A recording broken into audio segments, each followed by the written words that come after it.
এত ব্যস্ত হচ্ছিস? আমার সত্যি খুব চিন্তা হচ্ছে, সত্যি খুব চিন্তা হচ্ছে। ওরা আমাকে দেখে ফেলেনি তো? ভুলটা তো তোর। তুই যখন দেখলি যে হীরা আম্মা গাড়িতে উঠে পড়েছে, তুই খামোখা কেন পাশাপাশি এগোতে গেলি? দাদা, আমি তো এটা দেখতে চাইছিলাম যে মনি ঠিক মতো গাড়িতে উঠেছে কিনা। আর হীরা আম্মা মনিকে যেভাবে ধরেছিল তাতে তো মনির খুব কষ্ট হচ্ছিল।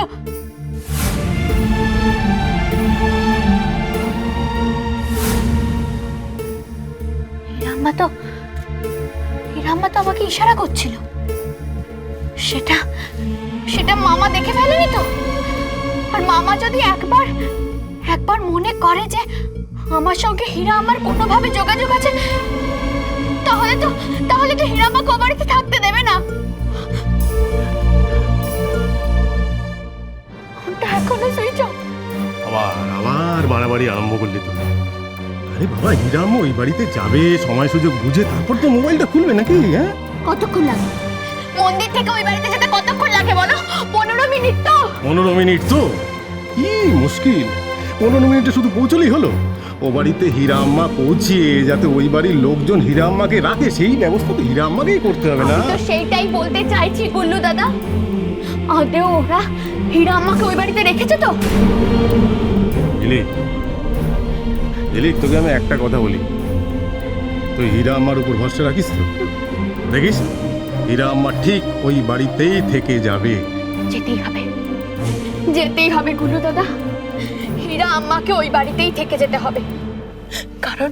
কারণ মনিকে বাঁচানোর এই একটা রাস্তাই আমার কাছে খোলা আছে। নাহলে যে আমি কোনোভাবেই আর মনিকে বাঁচাতে পারবো না। ঝিলিক,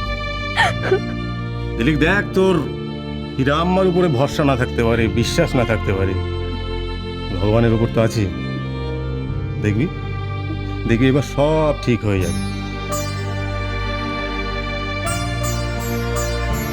সেটাই তো আমি ভাবছি গুল্লু দাদা। আমি যখনই কারোর ভালো করতে চাই তখনই সবাই আমায় ভুল বুঝছে। না, এবার আর তোকে কেউ ভুল বুঝবে না। এই শোন, কান্নাকাটি বন্ধ কর। তুই একটা কাজ কর, তুই চান খাওয়া সব কিছু করে নে। হীরা আম্মা ফোন করলেই আমি তোকে খবরটা দিয়ে দেবো, কেমন? আমি খাবো না যতক্ষণ না আমি মনির খবর, হীরা আম্মার খবর পাচ্ছি, ততক্ষণ আমি একটুও খাবো না। এমনকি তুই জলও খাবি না, তাই তো?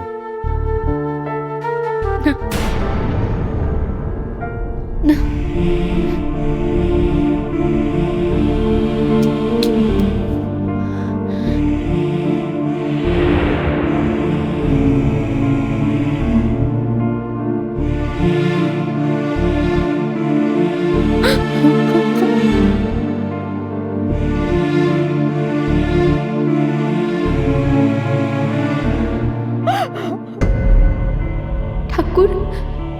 ঠাকুর, হীরা আম্মাকে যেন ওরা তাড়িয়ে না দেয়।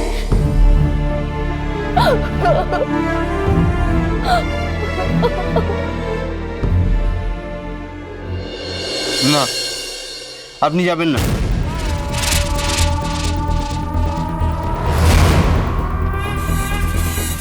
আপনি পারবেন না এখানে থাকতে? পারবো না কেন? কাজ পেলেই পারবো, লেকিন মাইনে ভালো পেতে হবে। কত নেবে? আমি থাকতেও দিদির দেখাশোনার জন্য লোক রাখতে হবে? কি আর বলবো, এডির টাকা আছে, খরচ করুক, আমি কিছু জানি না। মাসে 3000 দেবো। কি এডি, তাই তো? বাবু, এমনিতে নার্সদের রেট আছে রোজ 260 টাকা, তো মাসে দাঁড়ায় 7800 টাকা। আমাদের রেট তার চেয়ে অনেক বেশি আছে। ও, তার মানে তোমাকে আরো বেশি মাইনে দিতে হবে, তাই তো? আমি তো আগেই বলেছিলাম, তোমরা ওর যা কাজের প্রশংসা করছো ও তো বুঝেই গেছি। তোমরা একেবারে গলা বাড়িয়ে আছো। কোপটা মারলেই হয়। এই শোনো, এত টাকা দিয়ে না লোক রাখার কোনো দরকার নেই আমাদের। ঠিক আছে বাবু,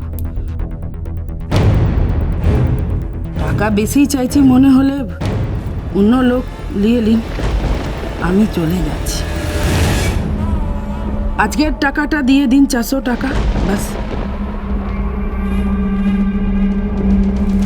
কি একদিনের জন্য 400 টাকা? দেখেছো, একদিনের জন্য 400 টাকা চাইছি। কি দিদিকে একটু এপাশ ওপাশ করে দিল তার জন্য এত টাকা? সারা মাস কাজ করলে তো হোক। কত বললে তুমি? 400 টাকা। না,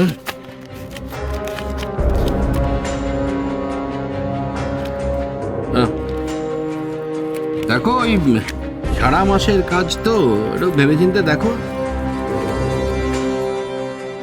ও 5000 টাকা পেলে তো মাসে 15 দিন কাজ করব আর 15 দিন বাড়ি বসে ঘুমাবো।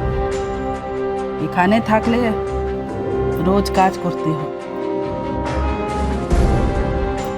তার ওপর ও পাগলের চড় থাপ্পড়, না না আমার পোষাবে না, আপনারা অন্য লোক নিয়ে নিন। 10,000 টাকাই আপনি পাবেন।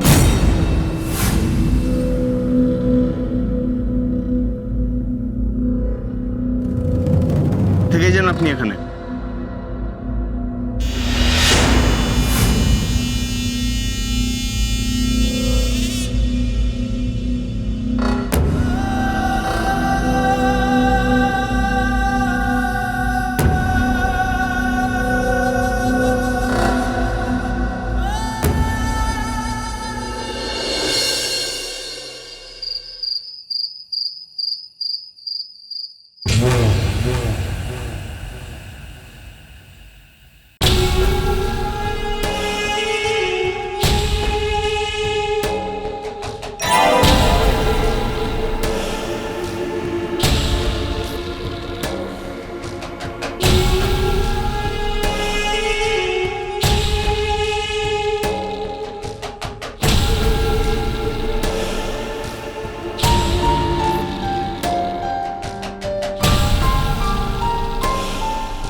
আদিত্য, এবার একটু কিছু খেয়ে নিন।